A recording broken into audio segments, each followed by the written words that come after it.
1963 সালে গঠিত ত্রিপুরা বিধানসভার দীর্ঘ পথ চলায় 2011 সালের 22 জুলাই ছিল এক ঐতিহাসিক মাইল ফলক। বিশেষ এই দিনটিতে ত্রিপুরা বিধানসভা উজ্জয়ন্ত প্রাসাদ পরিসর থেকে বর্তমান পরিসরে কার্যান্তরিত হয়। প্রতি বছরের মতো এবারেও স্মরণীয় এই দিনটিকে সম্মান জানাতে মঙ্গলবার ত্রিপুরা বিধানসভা ভবনে আয়োজিত হয় একটি অনুষ্ঠান। নান্দনিক কার্যক্রমে অংশগ্রহণের মাধ্যমে দিনটির তাৎপর্য তুলে ধরেন ত্রিপুরার মুখ্যমন্ত্রী ডাক্তার মানিক সাহা। অনুষ্ঠান শেষে বিধানসভায় গৌরবময় ইতিহাসকে স্মরণ করে বিধানসভা পরিসরে বৃক্ষরোপণ কর্মসূচিও পালন করা হয়।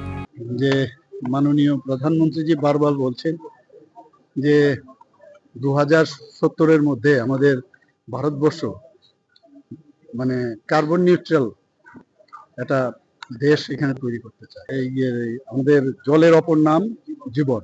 আমি বলবো যে গাছও আমাদের কাছে অপর নাম জীবন।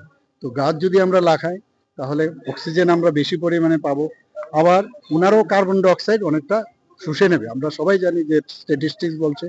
উপস্থিত ছিলেন ডেপুটি স্পিকার রামপ্রসাদ পাল, বিদ্যুৎ মন্ত্রী রতনলাল নাথ, বনমন্ত্রী, বিরোধী দলনেতা জিতেন্দ্র চৌধুরী, কংগ্রেসের পরিষদীয় দলনেতা বিরজিৎ সিনহা সহ অন্যান্যরা। মুখ্যমন্ত্রী সহ মন্ত্রী পরিষদের সকল সদস্য ও বিধায়করা গাছ লাগাতে উদ্যোগী হন। ত্রিপুরা থেকে দেবাশিস বসুর রিপোর্ট, ক্যালকাটা নিউজ।